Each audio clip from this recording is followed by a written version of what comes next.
The next topic from the chapter, calculations involving unit cell dimensions. Calculation of density of a cube crystal from its edge. तो हमने calculation करनी है, density calculate करना है हमने of A cubic crystal, ये cubic crystal है, from its as a. तो इसके लिए हमें सबसे पहले क्या करना होगा, हमें फॉर्मूला देखना होगा कि इसका फॉर्मूला क्या है डेंसिटी का। उसके लिए हमने फॉर्मूला करना है density equals to Z. Z क्या होता है, number of atoms in a unit cell. कितने नंबर ऑफ एटम्स हैं वो हम यहाँ पे सब्सटीट्यूट करेंगे, multiply mass M. Capital M क्या होता है हमारे पास, एटॉमिक मास, उसकी वैल्यू हम यहाँ पे सब्सटीट्यूट करेंगे। वॉल्यूम ऑफ क्यूब होता है ए क्यूब, एन ज़ीरो होता है एवोगैड्रो नंबर, मल्टीप्लाई 10 की पावर -30 ग्राम पर सेंटीमीटर क्यूब। तो ये फॉर्मूला हमने याद रखना है डेंसिटी कैलकुलेट करने के लिए। अब इसके बाद हम न्यूमेरिकल्स डिस्कस करेंगे। न्यूमेरिकल्स डिस्कस करने से पहले हमें कुछ चीज़ें समझनी होंगी, कि कुछ चीज़ें याद भी रखनी होंगी कि कैसे हमने न्यूमेरिकल्स में उसको यूज़ करना है। तो जैसे हमारे पास ये फॉर्मूला तो हमने कर लिया है कि ये फॉर्मूला डेंसिटी के लिए यूज़ होगा। Number of particles present per unit cell, हमने आर्टिकल्स में किया था कि सिंपल क्यूबिक लैटिस होगा तो 1 लेंगे, बॉडी सेंटर्ड क्यूबिक होगा तो 2 लेंगे, फेस सेंटर्ड क्यूबिक होगा तो हम 4 लेंगे। तो जो भी हमें न्यूमेरिकल्स में गिवन होगा उस अकॉर्डिंग हम number of atoms per unit cell हम यहाँ पे ले लेंगे। उसके बाद हमारे पास है आयोनिक कंपाउंड्स। आयोनिक कंपाउंड्स अगर आता है, अगर एलिमेंट की बात होती है तो हम कंसीडर करेंगे simple cubic, body centred cubic, face centred cubic. लेकिन अगर आयोनिक कंपाउंड्स की बात आती है तो जो number of atoms in a unit cell लेंगे, सोडियम क्लोराइड के लिए हम 4 लेंगे, जिंक सल्फाइड के लिए हम 4 लेंगे और सीजियम क्लोराइड के लिए हम 1 लेंगे। ओके, तो ये आपने याद रखना है एमसीक्यूज़ के लिए भी और न्यूमेरिकल्स के लिए भी। फिर उसके बाद हमारे पास एज, जो ए हमने कैलकुलेट करना है, इसको हमने कैसे कैलकुलेट करना है, एज विच 2 को मल्टीप्लाई करना है, जो डिस्टेंस होगा पॉजिटिव और नेगेटिव आयन के बीच में, उसके 2 के साथ मल्टीप्लाई कर देंगे। हमने एक और चीज़ समझनी है कि जो बीसीसी स्ट्रक्चर एलिमेंट के लिए हमने एल्कालाइन मेटल्स के लिए Z की वैल्यू 2 लेनी है, जबकि हमने यहाँ पे देखा बॉडी सेंटर्ड क्यूबिक के लिए यहाँ पे 2 है, तो यहाँ पे हम 2 ले लेंगे। और अगर आयोनिक कंपाउंड्स आता है तो बॉडी सेंटर्ड क्यूबिक के लिए जैसे कि सीजियम क्लोराइड के लिए हम क्या लेंगे, 1 लेंगे। तो ये कुछ चीज़ें हमने याद रखनी है जब भी हमने न्यूमेरिकल सॉल्व करना है। फर्स्ट न्यूमेरिकल हम डिस्कस कर रहे हैं, silver forms cubic close packed lattice. Cubic close packed lattice structure है ये। X ray studies of a crystal show that edge length जो हमें गिवन है दैट इज़ 408.6 पिकोमीटर। तो 408.6 पिकोमीटर क्या होता है, ए क्या होता है, एज डिस्टेंस होता है, एज लेंथ होती है जो हमें गिवन है। डेंसिटी हमने कैलकुलेट करनी है सिल्वर के लिए। एटॉमिक मास एम हमें गिवन है 107.9। अब जो क्यूबिक क्लोज पैक्ड स्ट्रक्चर होता है वो किसके इक्वल होता है, फेस सेंटर्ड क्यूबिक के। अगर आपको क्यूबिक क्लोज पैक्ड स्ट्रक्चर आता है तो इसको मान के चलेंगे कि ये कौन सा स्ट्रक्चर है, फेस सेंटर्ड क्यूबिक है, जिसके लिए हम Z क्या लेंगे, 4 लेंगे।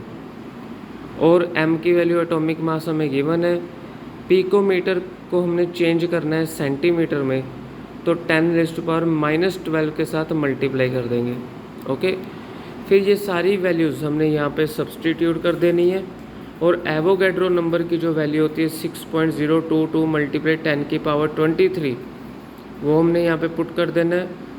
और इसको जब हम सॉल्व करेंगे तो हमारे पास आंसर आ जाएगा 10.5 ग्राम पर सेंटीमीटर क्यूब। नेक्स्ट न्यूमेरिकल हम डिस्कस करेंगे जो सोडियम है। अब ये BCC स्ट्रक्चर दिया हुआ है, तो BCC स्ट्रक्चर के लिए हम Z क्या लेंगे, 2 लेंगे। Nearest neighbour distance, nearest neighbour distance मैंने आपको आर्टिकल कराया था, उसमें आप चेक करोगे नियरेस्ट नेबर डिस्टेंस क्या होता है BCC स्ट्रक्चर के लिए। D इक्वल्स टू √3/2a, तो ये हमारे पास डिस्टेंस होता है नियरेस्ट नेबर डिस्टेंस। तो यहाँ से हम a कैलकुलेट करेंगे, 2 को मल्टीप्लाई करेंगे d के साथ, √3 जो है डिनोमिनेटर में आ जाएगा। √3 की वैल्यू 1.732 होती है, और जो नियरेस्ट नेबरिंग डिस्टेंस d आपको गिवन है वो 365.9 दिया हुआ है। तो इसको जब हम सोल्व करेंगे तो हमारे पास a की वैल्यू आ जाएगी। तो BCC स्ट्रक्चर के लिए आप आर्टिकल चेक कर सकते हो, जो मैंने वीडियो बनाई थी उसमें d आपको कैलकुलेट करके बताया था कि √3/2a होता है। यहाँ से हमने a कैलकुलेट कर लिया। BCC स्ट्रक्चर के लिए हम Z2 लेंगे, और एटॉमिक मास सोडियम का 23 दिया हुआ है, और एवोगैड्रो नंबर की वैल्यू हमें मालूम है। ठीक है, तो यहाँ पे आप सारी वैल्यूज़ सब्सटीट्यूट करोगे और हमारे पास आंसर आ जाएगा 1.51 ग्राम पर सेंटीमीटर क्यूब। उसके बाद हम देखेंगे कि जो गोल्ड है उसका एटॉमिक मास आपको दिया हुआ है 197 U, एटॉमिक रेडियस आपको गिवन दिया हुआ है, और क्रिस्टलाइसिस इन ए फेस सेंटर्ड क्यूबिक। अब ये फेस सेंटर्ड है तो Z की वैल्यू हम 4 लेंगे।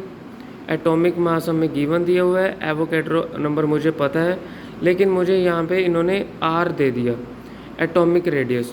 तो जो मैंने आर्टिकल बनाया था नियरेस्ट नेबरिंग डिस्टेंस का, वहाँ से आप फेस सेंटर्ड क्यूबिक के लिए R की वैल्यू चेक करिए, a/2√2 होती है, और यहाँ से मुझे a कैलकुलेट करना है, R मुझे गिवन है। ये जो R मुझे गिवन है उसको मल्टीप्लाई कर देंगे 2√2 के साथ, तो हमारे पास क्या आ जाएगा, a आ जाएगा। इसकी वैल्यू मैं यहाँ पे सब्सटीट्यूट कर दूँगा, तो मेरे पास फाइनल आंसर आ जाएगा 19.4 ग्राम पर सेंटीमीटर क्यूब। नेक्स्ट न्यूमेरिकल हमारे पास है सीजियम क्लोराइड। सीजियम क्लोराइड के लिए हमने अभी किया था, कुछ इम्पोर्टेंट नोट्स हमने पढ़े थे कि सीजियम क्लोराइड होगा तो Z की वैल्यू 1 लेनी है, और ये क्या होता है, BCC स्ट्रक्चर होता है। डेंसिटी हम पहले कैलकुलेट कर रहे थे, अब हमें गिवन दे दी है। What is the distance between positive and negative ion. अब मुझे ये डिस्टेंस मतलब A जो है नहीं पता मुझे, एवोगैड्रो नंबर तो मुझे मालूम है क्या होता है, तो वही फॉर्मूला लगेगा। Z की वैल्यू तो 1 लेंगे, और यहाँ पे एटॉमिक मास जो दिया हुआ है सीजियम का 133 दिया हुआ है, और क्लोरीन के लिए हम 35.5 प्लस कर देंगे। डेंसिटी की हमें गिवन है, एवोगैड्रो नंबर हमें मालूम है, तो यहाँ से हमारे पास क्या आ जाएगा, a क्यूब आ जाएगा। अगर मैं यहाँ से क्यूब हटाऊँगा तो 1/3 लग जाएगा यहाँ पे, और इसका 1/3 करेंगे तो यहाँ पे 8 आ जाएगा। तो इसको 1/3 करेंगे तो आप कैलकुलेटर से कैसे सॉल्व करोगे, कैलकुलेटर में आपने 70.15 डालना है, और फिर ये आपने सिंबल डालना है, और फिर आपने 1/3 करना है, और इक्वल्स टू जब आप करोगे तो आपके पास आंसर आ जाएगा। ठीक है, तो आपके पास ये फाइनल आंसर होगा। फिर उन्होंने पूछा है व्हाट इज़ द डिस्टेंस। ए तो मुझे कैलकुलेट कर लिया, लेकिन इंटर आयोनिक डिस्टेंस का फॉर्मूला क्या होता है, BCC स्ट्रक्चर के लिए हमने ऊपर भी किया था, √3/2a होता है D, तो a की वैल्यू मैं यहाँ पे पुट कर दूंगा, तो मेरे पास क्या आ जाएगा, D आ जाएगा। नेक्स्ट हमारे पास न्यूमेरिकल है कि हमने अब एवोगैड्रो नंबर कैसे कैलकुलेट करना है। डेंसिटी हमें गिवन दे दी गई है, और डिस्टेंस हमें गिवन दे दिया गया है, और डिस्टेंस सोडियम क्लोराइड है। सोडियम क्लोराइड के लिए हमने Z को 4 लेना है, और सोडियम के लिए 23 लेना है, क्लोरीन के लिए 35.5 एटॉमिक मास आ जाएगा, और डेंसिटी जो है वो हमें गिवन है, और डिस्टेंस भी हमें गिवन है। तो डिस्टेंस अगर गिवन हो तो एज ऑफ द डिस्टेंस कैसे कैलकुलेट करेंगे, हमने इंट्रोडक्शन पार्ट में किया था, 2 मल्टीप्लाई कर देंगे डिस्टेंस 281 के साथ, तो 562 आ जाएगा। जब मैंने आपको फॉर्मूला यूज्ड में बताया था अभी इसी लेक्चर में, तो 2 के साथ मल्टीप्लाई कर देंगे। तो हमने यहाँ पर बस वैल्यू सब्स्टिट्यूट करनी है, और हमारे पास क्या आ जाएगा, एवोगैड्रो नंबर आ जाएगा। अब हमने करना है calculate atomic mass and number of atoms. Body centred cubic structure है तो Z2 लेंगे।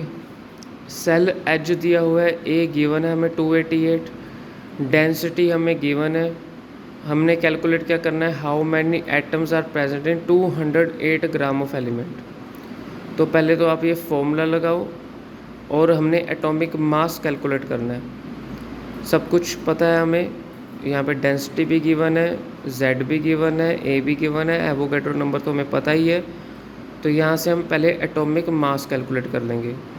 तो 51.8 ग्राम पर मोल में कितने एटम्स होते हैं, 6.02 मल्टीप्लाई 10⁻23। तो 1 ग्राम में कितने होंगे, 51.8 को इसके साथ डिवाइड कर देंगे और जितने में हमने कैलकुलेट करना है उसको मल्टीप्लाई कर देंगे, तो हमारे पास क्या आ जाएगा, फाइनल आंसर आ जाएगा।